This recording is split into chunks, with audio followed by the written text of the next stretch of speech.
Et je salue Jean-Luc Lemoyne, bonjour. Bonjour Fifi. Mon petit Jean-Jean, tous les jours vous intéressez à un programme pour nous, c'est votre session de rattrapage. Et aujourd'hui, vous revenez pour nous sur le scandale du siècle, vous êtes certain de ça? Ah oui Philippe, je pèse mes mots. Le scandale du siècle.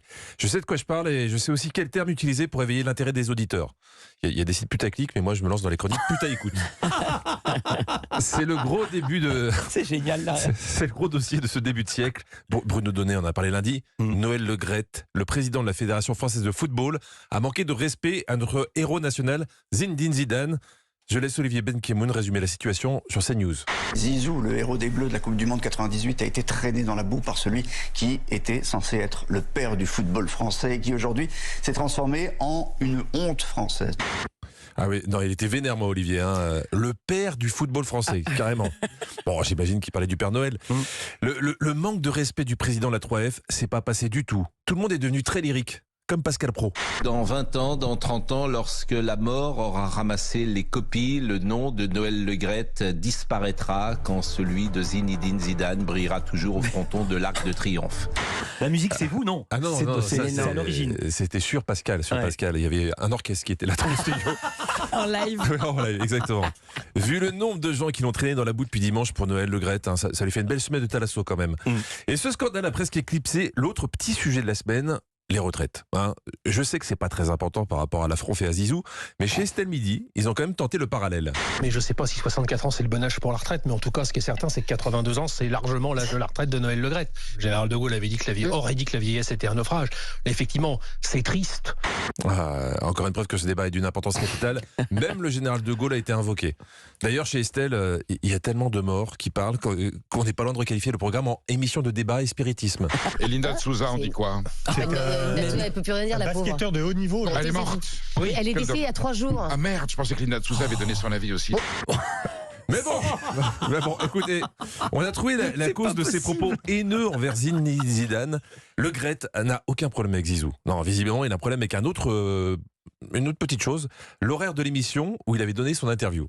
Écoute, c'est quand même le bordel, ces émissions qui sont en direct après l'apéro, quoi. Enfin, je trouve que ça, c'est quand même un peu... Enfin, c'est ce qui nous sauve aux grandes gueules. C'est que nous, on est avant l'apéro. C'est pas faux, hein, mais ça porte un autre nom, ça s'appelle un bar PMU. Bon, apparemment, selon des sources bien informées, le cerveau de Noël Le Graët, c'est un peu comme un compteur électrique. Passé une certaine heure, il consomme beaucoup, il passe en heure creuse. Hein. Parce que les grandes gueules n'ont pas été les seules à sous-entendre que Noël Le Graët était une poche à gnôle. Il y a aussi Jordan Bardella qui répondait aux questions d'Apolline de Malherbe. Et quand la reine de la déduction rencontre le roi du sous-entendu, ça donne ça. Le moins qu'on puisse dire, c'est que probablement le Dre January, c'est peut-être pas son truc. Ah, vous pensez qu'il y a un peu de picole? Bah, je sais pas. Bon, Un peu de picole. Oui, c'est ça. Je suis désolé, il faut dire les choses maintenant. Il picole ou il picole pas? Je vais demander à nos spécialistes maison Europe 1, Jacques Vendroux et Lionel Rousseau. Et c'est vrai que la rumeur dit à la Fédération française de football qu'après 18h, il faut surtout pas faire d'interview avec lui. Quand Jacques dit 18h, il est gentil parce que je pense que c'est 14h même parfois. Les doses. 14h. Moi, je trouvais ça tôt pour être bourré. Surtout quand tu es président de la plus grosse fédération sportive de France. Alors, j'ai été vérifié dans l'émission de Sonia Mabrouk. Son casier est chargé, si je puis dire. Ah bah, son casier est bien chargé. Le problème de Noël Le Graët, c'est qu'on sait qu'il faut jamais lui donner une interview après 13h. Ah oui, 13h. On est à 13h là. Ouais, c'est ça. Ça baisse. Honnêtement, si t'es beurré à 13h, je sais même pas si ça vaut le coup de dessouler. Reste dans le même état, sinon les gens vont plus te reconnaître. L'autre argument qui pourrait dédonner Noël Le Graët pour justifier sa maladresse, c'est l'âge. La vieillesse est un naufrage. Il est en plein naufrage. Un président ne peut pas dire ça. Il doit quitter aujourd'hui toutes ses fonctions. Vous êtes un sage, Philippe. Oui. Et vous me dites souvent qu'il vaut mieux écouter le vieux sage que le jeune fou. Mais quand j'entends Jacques Séguéla, 88 ans, me dire qu'un homme est trop vieux pour travailler, ça me fait le même effet que quand un mec en pantacourt me dit que je suis mal habillé. Allez, je laisse la parole à Pascal Praud pour résumer un peu tous ces débats qui agitent les médias depuis 3 jours. Noël Le Graët est un vieux monsieur de 81 ans qui s'accroche à son fauteuil comme une vieille bernique à son rocher.